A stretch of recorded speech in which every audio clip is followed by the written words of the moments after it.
Hello friends, मैं प्रतिमा डरे अपने यूट्यूब चैनल में आप सभी का स्वागत करती हूँ।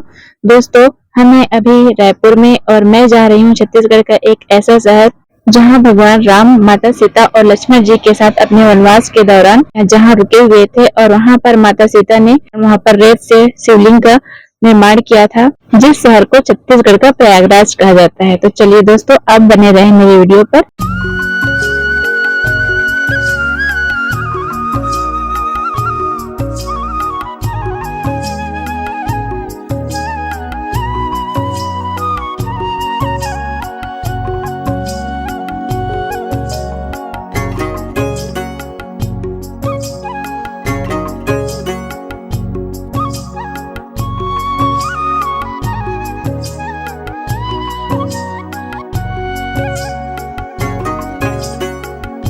हेलो दोस्तों, हम पहुंच चुके हैं राजिम शहर में और हम सबसे पहले दर्शन करने जा रहे हैं राजी लोचन भगवान जी का। आप मेरे पीछे देख सकते हैं मंदिर को और यहाँ हम इस सकते हैं मंदिर प्रांगण के पास में ही। और अंदर चल के चलिए हम आपको दर्शन करवाते हैं राजी लोचन भगवान जी को, जो कि भगवान विष्णु जी को समर्पित है। तो चलिए और भगवान जी का दर्शन करते हैं। तो हम अब मंदिर के अंदर पहुंच चुके हैं। दोस्तों, आप देख सकते हैं इस मंदिर में बहुत सारे मंदिर हैं। यहाँ पर आपको राधा कृष्ण और जगन्नाथ जी का, हनुमान जी का, शिव जी का, बहुत सारे यहाँ पर भगवान के मंदिर आपको मिलेंगे। तो चलिए दोस्तों, यहाँ पर हम अपना जूता चप्पल उतार देते हैं, उसके बाद मंदिर के अंदर प्रवेश करेंगे। और जो सामने आप ये भव्य मंदिर देख रहे हैं दोस्तों, यहाँ विराजित है भगवान राजी लोचन विष्णु के रूप में। यहाँ पर भगवान स्वयं यहाँ पर विराजित हैं। तो चलिए दोस्तों, हम अंदर भगवान विष्णु जी का दर्शन करते हैं, जिन्हें राजी लोचन कहा जाता है।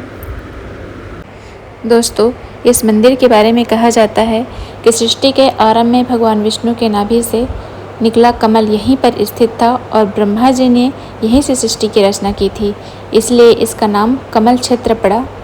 राजिम को छत्तीसगढ़ का प्रयाग भी मानते हैं दोस्तों, और यहाँ हर साल राजिम कुंभ मेला भी लगता है, जहाँ हजारों की संख्या में यहाँ पर भक्त आते हैं। और राजिम धर्म, अध्यात्म, परंपरा और संस्कृति का संगम है दोस्तों। तो चलिए दोस्तों, हम दर्शन कर रहे हैं इस वक्त भगवान विष्णु जी का, जिन्हें राजी लोचन भगवान जी कहते हैं।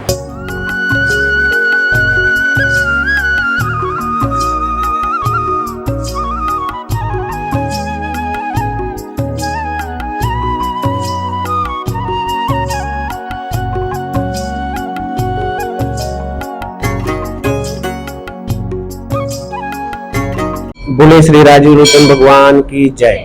ये भगवान राजीव लोचन विष्णु भगवान जी का स्वरूप है, गजेंद्र मोक्षरी अवतार। आप जिस प्रतिमा का दर्शन कर रहे हैं सतयुग काल की प्रतिमा है। जिस समय भगवान नारायण जी ने गज और ग्राह का उद्धार किए थे, गज और ग्राह मतलब हाथी और मगर के जब लड़ाई हुआ था, उसी समय भगवान जी उनकी रक्षा करने के लिए प्रकट हुए। उसी समय राजा रत्नाकर नाम के कोई राजा थे, तो उस भगवान जी के यज्ञ को पूर्ण किए, सोम यज्ञ को।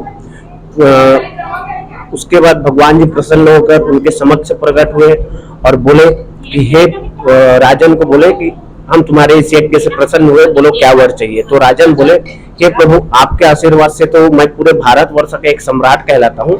मेरी छोटी सी लालसा है, मैं जिस स्वरूप का भी दर्शन कर रहा हूँ उस स्वरूप का मैं दिन प्रतिदिन करता रहूं और मेरी बात जो मेरी पीढ़ी चले वो आपका इसी रूप में दर्शन करे और आप ही का पूजा करे बोल के वरदान मांगे।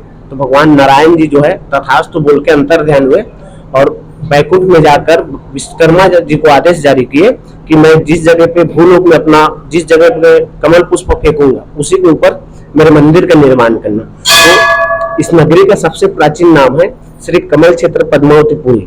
उसकी जो मध्य जो फल होता है उसमें पूरी राजिम नगरी निर्मित है और उसकी जो 5 पंखुड़ी है उसमें 5 स्वयंभू भोलेनाथ विराजमान है, जिसको साल में एक बार छत्तीसगढ़ के कुछ नागरिक पंचकोशी यात्रा करते हैं। आपका पहला हो गया पटेश्वर पटेवा, सेकंड में हो गया चंपेश्वर ना चंपारण, तीसरे नंबर पे होगा बम्मेश्वर बम्मी, चौथे नंबर पे हो गया फणेश्वर फिंगेश्वर, 5वें नंबर पे कोपेश्वर कोपरा। तो उसके 5 जो पंखुड़ी है उसमें 5 स्वयंभू भोलेनाथ विराजमान है और उसके मध्य में राजिम नगरी यहाँ, और ये मंदिर सतयुग काल की है। इसमें 4 से 5 राजाओं द्वारा मरम्मत हुआ है। लास्ट मरम्मत जो हुआ है आज से 1400 वर्ष पहले महाराजा जगतपाल जी के हाथ हुआ है और उसके बाद आज तक के इस मंदिर पे एक चीनी नहीं पड़ा है। और इस भगवान जी का दिन में 3 स्वरूप होता है। सुबह 6 बजे से 12 बजे तक के बाल्यावस्था, दोपहर 3 बजे से रात्रि 8 बजे तक की युवावस्था, फिर रात्रि 8:30 से 9 तक की वृद्धावस्था। ऐसे 3 स्वरूप होता है। लगभग इस मंदिर की आयु हो गई होगी, अब सतयुग काल की है तो आपका द्वापर भी निकल गया, त्रेता भी निकल गया, और अभी कलयुग का 2100 वर्ष चल रहा है, तो लगभग 5 लाख वर्ष से ऊपर हो गया होगा अनुमानित। जी। अब हमारी यहाँ पीढ़ी दर पीढ़ी चलते आ रहे हैं, तो मैं बचपन से यहाँ सेवा कर रहा हूँ नारायण जी का। जी। तो दोस्तों, हमने पंडित जी से बात करके इस मंदिर के विषय में बहुत सारी चर्चा की और बताया हमको कि राजीव लोचन भगवान जी का यहाँ पर प्राकट्य कैसे हुआ और इस स्थान को पहले क्या बोला जाता था। तो चलिए दोस्तों, अब हम चलते हैं आगे। यहाँ बहुत सारे मंदिर हैं, तो हम यहाँ पर घूम करके सारे मंदिर का आपको दर्शन करवाते हैं। ये देखिए दोस्तों, यहाँ पर श्री साक्षी गोपाल जी का मंदिर है। मैं यहाँ पर साक्षी गोपाल जी का आपको दर्शन कराती हूँ। आप देख सकते हैं, ये मेरे पीछे में जो मंदिर है ये साक्षी गोपाल जी का मंदिर है। ये जो आप दर्शन कर रहे हैं ये मूर्ति है साक्षी गोपाल जी का। आप देख सकते हैं दोस्तों, यह मंदिर एक बहुत ही भव्य मंदिर है और बहुत ही सुंदर है इसकी कलाकृति। इस मंदिर की बेजोड़ कलाकृति देखिए दोस्तों, जो 7वीं शताब्दी का एक शिलालेख यहाँ पाया गया था, जो राजा विलासतुंगा के शासनकाल का है। विलासतुंगा संभवतः बोलते हैं कि नल वंश की एक शाखा से संबंधित थे। दोस्तों, यहाँ मंदिर के अंदर ही यहाँ पर राधा कृष्ण जी का श्रावण झूला लगा हुआ है, जिसे मुझे भी ये श्रावण झूला झुलाने का सौभाग्य प्राप्त हुआ है राधा कृष्ण जी को। मुझे बहुत ही अच्छा लगा दोस्तों। बहुत सौभाग्य की बात है दोस्तों, हमको ये भगवान जी का लगा हुआ भोग प्रसाद हमको मिल गया। कहते हैं भगवान विष्णु जी को दाल और चावल की भोग लगाया जाता है और भगवान विष्णु जी इसको स्वयं ग्रहण करते हैं इस प्रसाद को, और अपनी उंगलियों को उसमें निशान भी देते हैं, और वो प्रसाद हमको मिल गया। ये हमारे लिए बहुत सौभाग्य की बात है दोस्तों। तो चलिए दोस्तों, अब हम चलते हैं कुलेश्वरनाथ महादेव जी का दर्शन करने के लिए। यहाँ पर हमने राजीव लोचन भगवान जी का बहुत अच्छे से दर्शन कर लिया, बहुत अच्छे हमको दर्शन मिले और भगवान जी का प्रसाद भी मिला। और अब हम चलते हैं कुलेश्वरनाथ जी का दर्शन करने। तो यहाँ पर मंदिर प्रांगण से कुछ दूरी पर ही यहाँ पर राम जी का एक बहुत ही भव्य, बहुत ही सुंदर प्रतिमा बना हुआ है दोस्तों।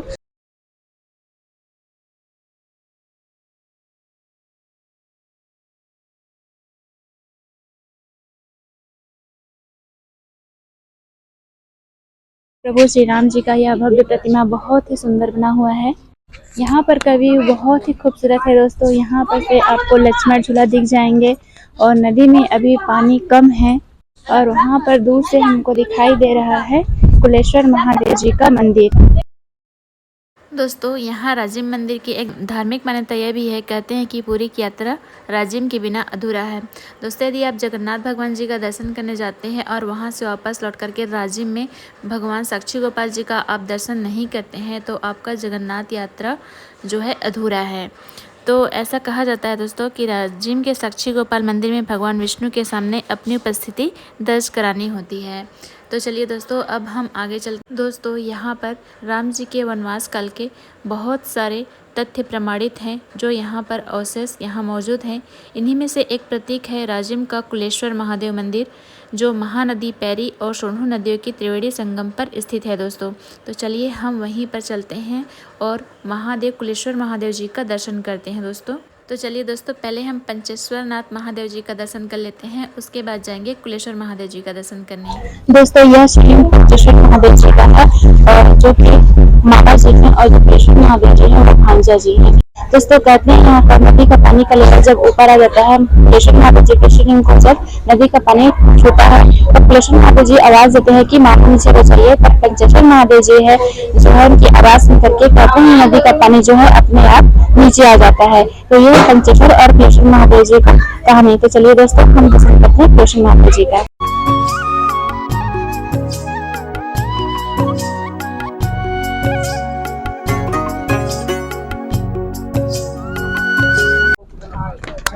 हम कहाँ चल रहे हैं वाशु?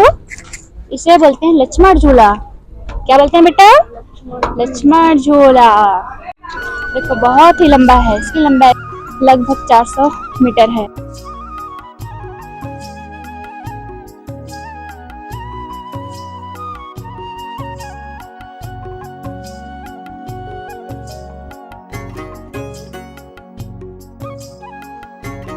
यहाँ पर से नदी का व्यू भी बहुत ही खूबसूरत लगता है।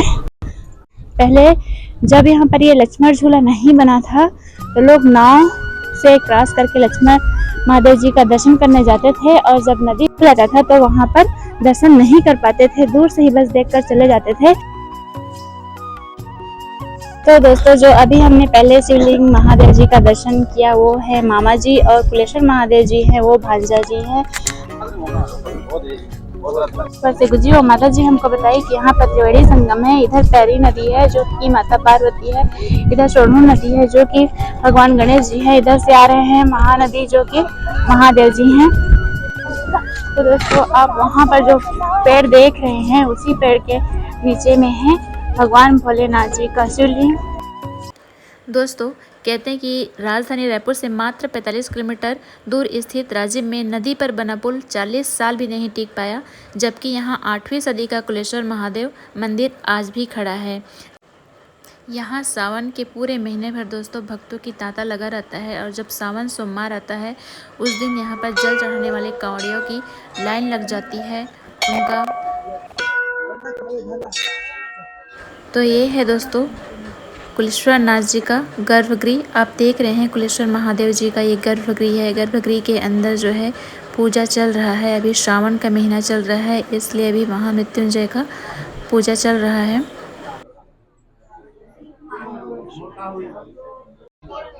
दोस्तों, आप जो ये मूर्ति देख रहे हैं ये महाभोलेनाथ जी का मूर्ति प्रतिमा है। इसी मंदिर के अंदर में आपको माँ शीतला माता जी का मूर्ति देखने को मिलेगा। ये माँ शीतला जी हैं।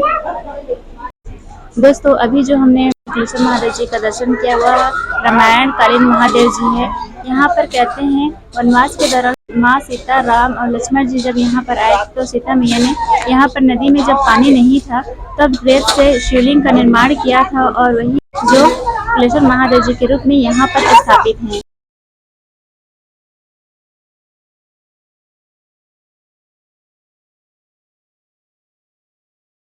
तो चलिए दोस्तों, लंच टाइम हो चुका है, लंच कर लेते हैं, उसके बाद हम निकलेंगे अपने। तो वहीं पर मंदिर के पास में ही कुछ देर के बाद जो है एक महफिल रेस्टोरेंट था, छोटा था पर ठीक ठाक था। वहाँ पर और अच्छा रेस्टोरेंट नहीं मिला हमको, तो हम यहीं पर आ गए। आप देख सकते हैं अंदर का व्यू जो है छोटा है पर अच्छा है। और यहाँ से निकलने के बाद दोस्तों हम जाएंगे जतमई वाटरफॉल, तो आपको हम वहाँ मिलते हैं दोस्तों। दोस्तों, अगर आपको मेरा ये वीडियो पसंद आया होगा तो प्लीज़ मेरे चैनल को लाइक एंड सब्सक्राइब ज़रूर कीजिएगा, और बेल आइकन को दबाना ना भूलिएगा। तो चलिए दोस्तों, मिलते हैं हम जतमई में।